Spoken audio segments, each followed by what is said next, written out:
Hi, good evening, Opera Omnia. Bishop here. Welcome to the Queen's Charm Lufenia Plus, or as I'm going to call this, how not to play a Lufenia Plus. There is going to be so much stuff in here I do horridly wrong. So if you try to follow this step by step, I'm going to be honest with you, you're going to get frustrated because, just to be honest with you, I messed up so much stuff, misplayed so many things, got saved by RNG. I mean, so many times I got a free paralyze or a free confuse when I wasn't expecting it at all. I mean, like, I was out of stuff. I should have been roasted probably multiple times. I do think this team can work, in all honesty, with what I have. But so many times I misplayed things and terrible times with buffs and everything else. Now, this is not one of those things. I do think that the friends... bringing in friend twins is the way to go. Now, the problem with that is I really should have brought her in for Agrias because I was trying to keep these guys paralyzed and whatnot. I did not realize that I was going to be able to just maul them and really keep them from getting too many turns. And because later on when I'm going to need Porom EX buff, that's going to be a real big deal later on.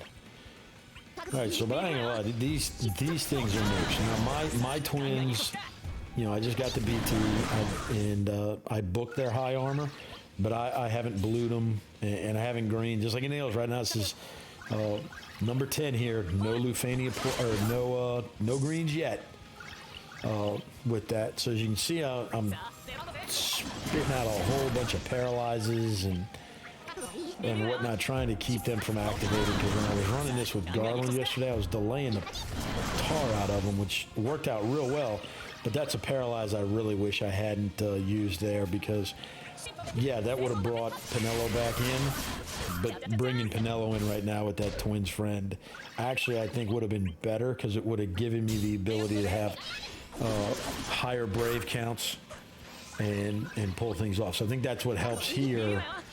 With this, because I'm able to start really, you know, the Mega Flare really, you know, 1,000,001. I mean, that's just impressive there because of that. All right, so I'm debating here to myself, what do I use? So I go ahead to Faded Moly because I know I got, you know, A is coming up here. So right now I'm kind of debating, do I go ahead and burst? That was my concern, was because I was going to get A, and I wasn't 100% sure if I was going to be able to kill A before it was done. That's what I was debating right there with that. And the other trick was, it's like, okay, because I really wanted to use it later. As you can see, you know, if I had been aggressive and just used the LD instead of burst, I could have gotten rid of Warrior of Light. And that would have been much better for me, I think, in the long run, because I could have saved the burst for a little bit later once Porom was back in, and that's when it would have been, I think, a little bit better. But I did want to look here at, you know, the burst effect from the twins. Not great, but, you know, pretty decent. And this is going to, you know, this is why I like the twins friend a little bit better with this. Because you can see here, the twins are fixing to pop out of here.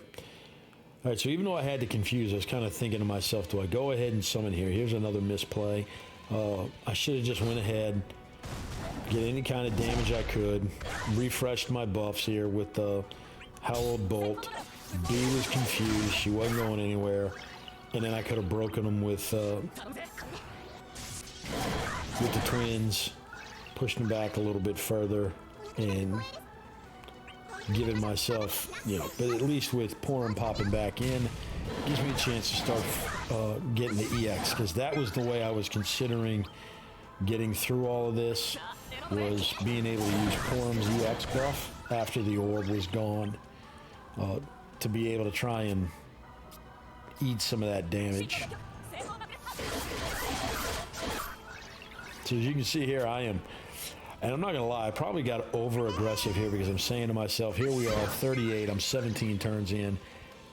Let's say 20, 22 more turns. I'm figuring I'm going to get there by about 40. And here come the misplays.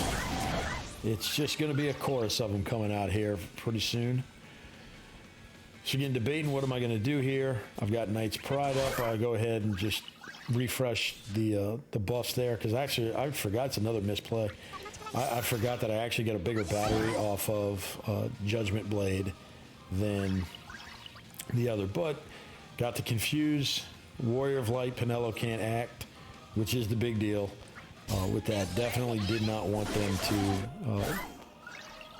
give them a chance. It's like, okay, I've got to. So right now, this is when it's fixing to get ugly. So I'm thinking to myself, okay, I got to get the HP disable. Here's what we're going to do. We're going to get, so I was debating, instead of using Judgment Blade here to break all of them and let them get in here, which was a mistake. Right there, as you can see, the buffs come flying off. That was mistake number one. I got way too aggressive with that, but it was good that I did the paralyze there, because B was going to end up coming then. So they got rid of them before A and C. So the big problem is that I just did not trust the twins to be able to kill WoL and Penelo often enough. I should have been less aggressive with that.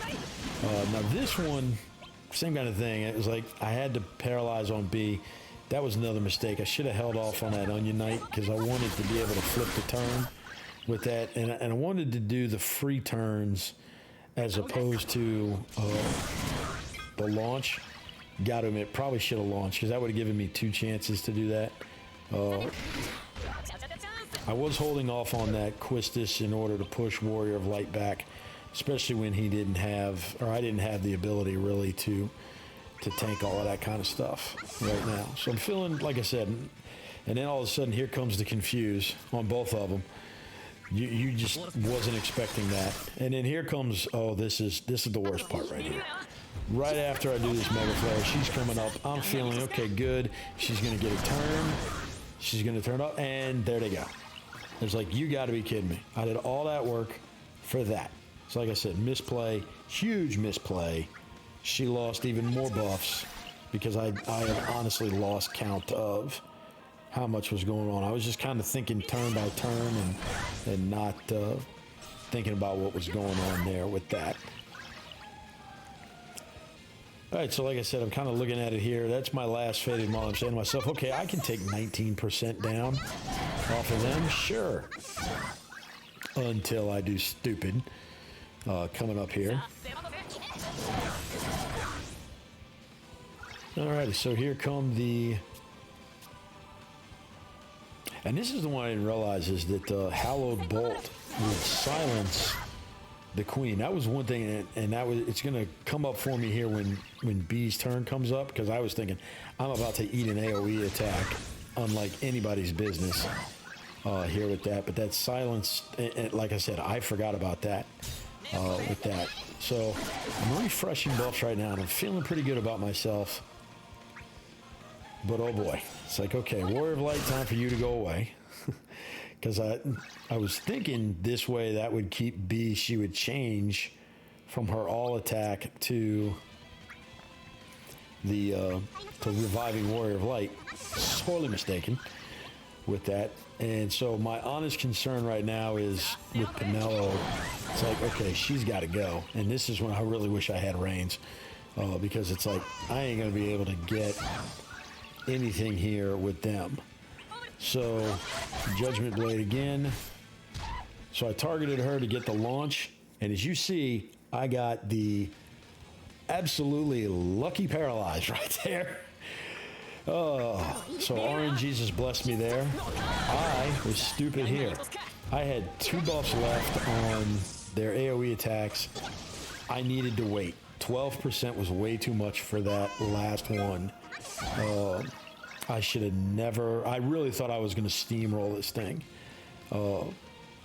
at this point. And like I said, this last 10, 20%, I just misplayed it left and right.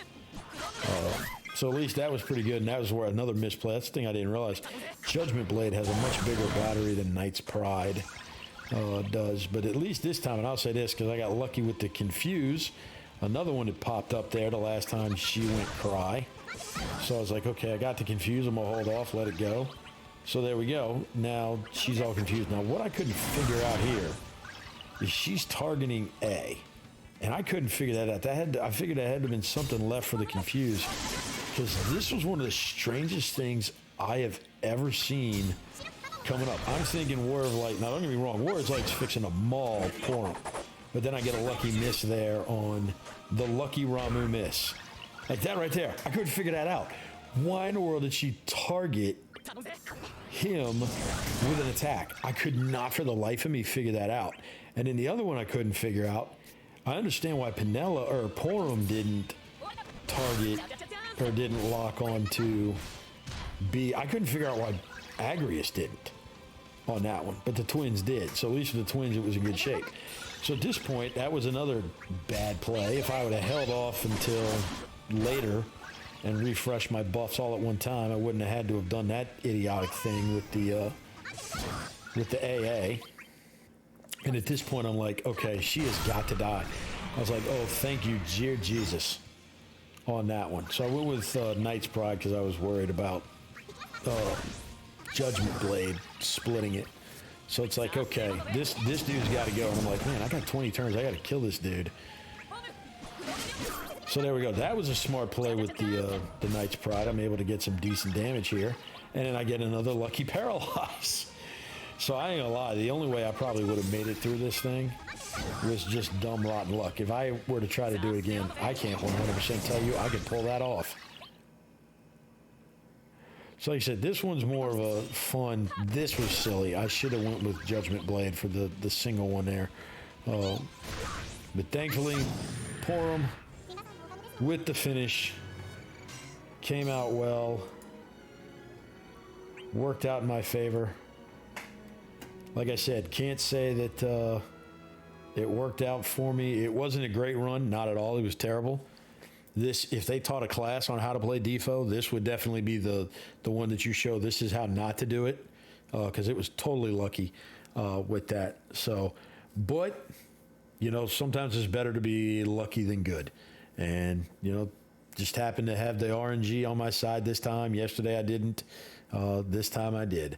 So there's the team that I use. Like I said, better play could probably make this work.